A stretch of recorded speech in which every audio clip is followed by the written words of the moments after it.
یہ تمہارے اور تمہارے شہر کے امام ابو حنیفہ، تمہارے اور تمہارے شہر کے امام ابو حنیفہ ہیں۔ تو داتا صاحب پھر کہتے ہیں کہ اس کی دو تعبیریں، وہ تعبیریں جو خود داتا صاحب نے کی، آپ نے فرمایا اس کی پہلی تعبیر تو یہ ہے کہ جب حضور نے یہ کہا نا کہ تمہارے اور تمہارے شہر کے امام، تو میں سمجھ گیا کہ حضور غزنی والوں کی سفارش فرما رہے ہیں، جی کہ بھئی تم امام بھائی ہو، جانے دو معاملہ۔ تو جو میرے دل میں غزنی والوں سے الفت اور کدورت تھی نا، جو رنجش تھی، وہ دور ہو گئی، کیونکہ حضور نے فرمایا۔ اب یہ دیکھو نا کہ سرکار کا علم تو یہ ہے کہ وہ اپنے بیٹے کے دل میں جو خیال ہے اس سے بھی بات، 400 ہجری میں داتا گنج بخش پیدا ہوئے ہیں نا، حضور یہ بھی جانتے ہیں کہ میرا بیٹا کس سے خوش ہے اور کس سے ناراض ہے، اور حضور اپنی امت کے پہ چونکہ کرپر ماننے والے ہیں نا، غزنی میں بھی تو حضور کی امت ہے نا، تو حضور نہیں چاہتے کہ میرا بیٹا میری امت سے ناراض ہو، جی سیدوں کو راضی رہنا چاہیے امت پہ۔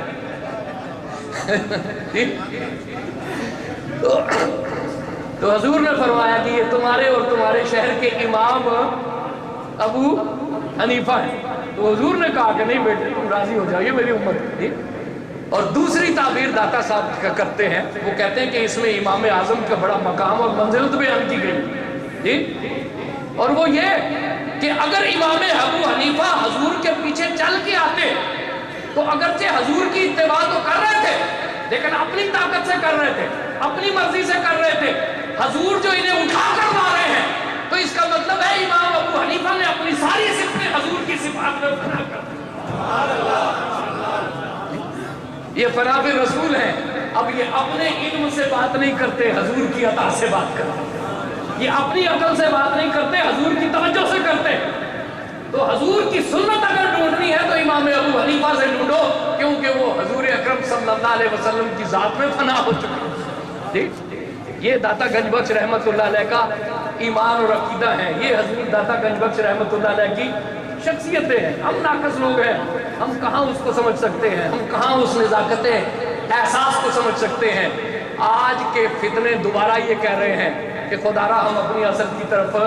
رجوع کریں، ترجمے پڑھ کر، تاریخی روایتوں سے پڑھ کر اپنی مرضی کے گھنٹو اصولوں پہ بات نہ کریں۔ امت کے تحمل نے جو فیصلہ کیا ہے خیر اسی میں ہی ہے کہ اسی پر رہیں، اسی پہ رہنے میں نجات ہے۔ اپنی جذبات اور عقیدتیں، ہماری نہ کوئی جذبات ہے نہ ہماری کوئی عقیدت ہے، ساری فضول باتیں ہیں، اور اپنے آپ کو بزرگوں کے درمیان ریفری بنانے کی بجائے ہاتھ جوڑ کر سب کے دروازے پہ کھڑے ہوں اور اللہ سے توفیق مانگے کہ اللہ کوئی بھی غلط بات کہنے کی ہمیں توفیق عطا نہ فرمائے۔ وما علینا الا البلاغ المبین۔